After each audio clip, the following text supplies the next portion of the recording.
Le Griem effectuait ce week-end une plongée dans le bassin diepois.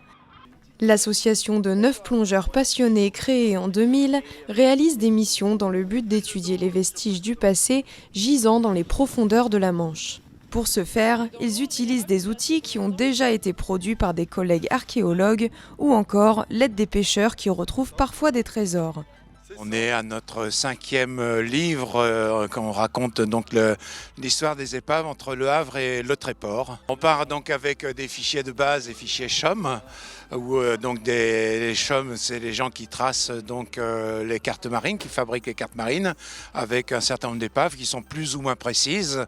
Et on a commencé par faire toutes celles qui étaient relativement précises. Il y en a qui sont disparues depuis. On marche beaucoup avec les pêcheurs puisqu'on est quand même à 27 épaves déclarées en 20 ans sur le littoral. C'est le DRASM, département des recherches subaquatiques et sous-marines du ministère de la Culture, qui a confié cette mission aux plongeurs du Griem. Les échantillons qui seront prélevés seront ensuite analysés en laboratoire. Le but, préserver au mieux ces morceaux de notre histoire.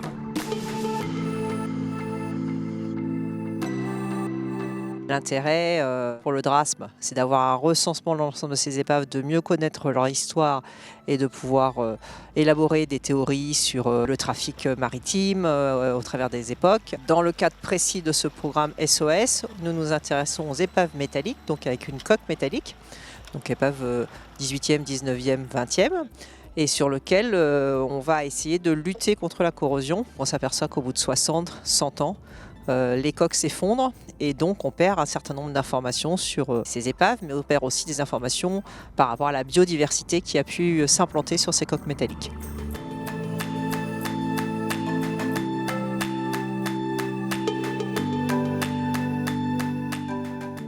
Pour mener à bien ces missions, les plongeurs récupèrent les renseignements nécessaires plusieurs semaines à l'avance. Cela leur permet de s'organiser au mieux, notamment pour ce qui est du matériel à prévoir.